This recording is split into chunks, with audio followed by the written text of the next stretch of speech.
Hello and welcome to another episode of Essential Implementation. Now, since the beginning of the COVID-19 epidemic, a lot of clinicians have come and told me that they found they were able to implement things more effectively, particularly during the worst of the pandemic. So today I spoke to Michael McCooe, who's an intensive care unit consultant working in the Bradford Royal Infirmary in Yorkshire, England, UK. And we discussed what his experiences of implementation have been during the pandemic and if there's any potential for change going forward in the future. Hello, Michael. Welcome to the podcast. Hello, Christian. Thanks very much. Thanks for having me. People have asked us what worked well, in the context of the COVID response. And I think one of my key things on reflection has been ownership.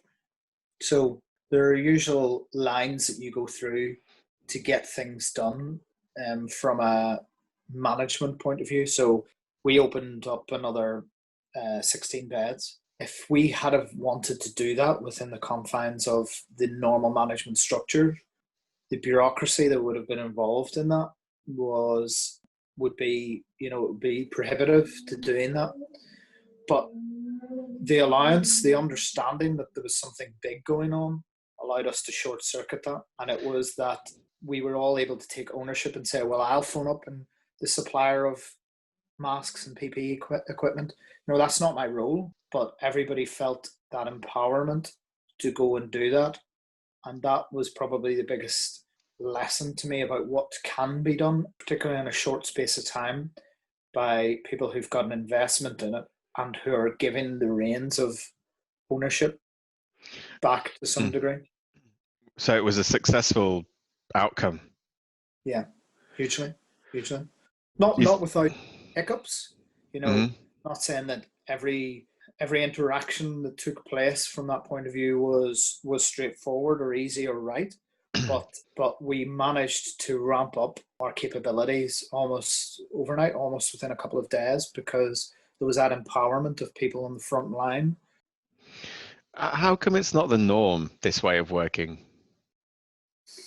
Something we ask ourselves quite a lot, and we've asked in the aftermath, particularly as the normal hospital structures come back into place. I suppose things like governance play a role.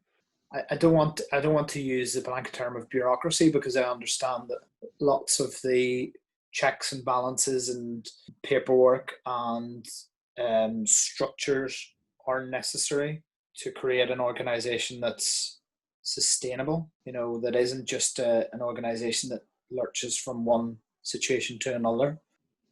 But I suppose the question is where that sweet spot lies. Say, take COVID out of the equation, and we wanted to order bits of kit that we felt were vital to the performance of what we did as clinicians.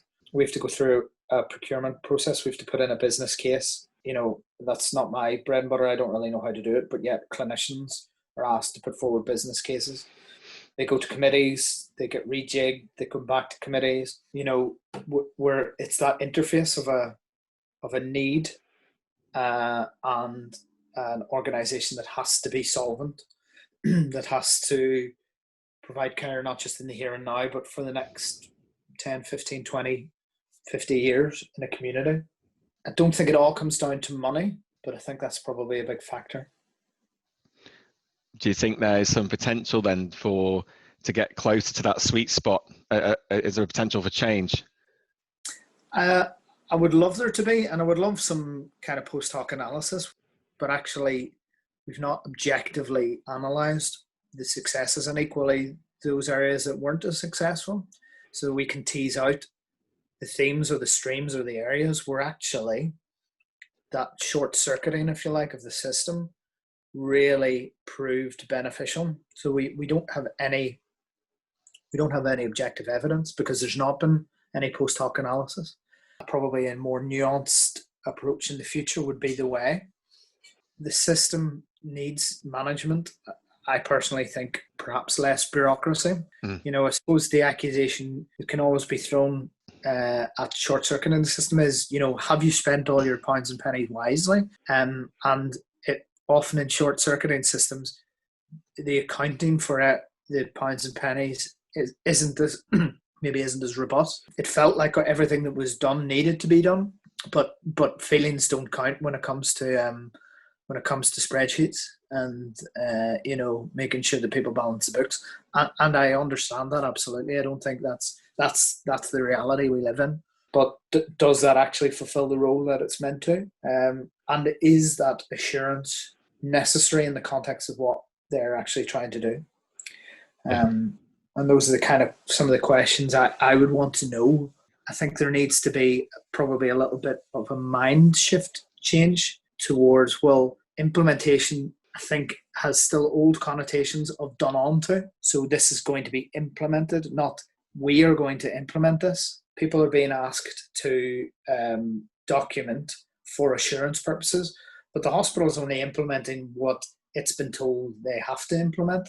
I think the debate probably needs to be wider than that, and the kind of permissive nature of change probably needs to be a wider debate than that, and saying, well, okay, if Hospital X does get rid of these bits of paperwork, what are the possible negative effects of that? What can we envisage could go wrong if they didn't do these bits of paperwork? I think involved in that needs to be a degree of protection, I suppose, from regulators, external organizations, where they would say, actually, okay, we realize there's a big bureaucratic burden and we're taking often, particularly nurses, away from doing the job and that patient interaction. What we will guarantee is that the dropping of these bits of paperwork will not have any negative comeback on people for not doing that. I think that's where some of the assurance needs to lie. Michael McCooe, thanks for your time. We wish you all the best, and we'll speak to you again soon.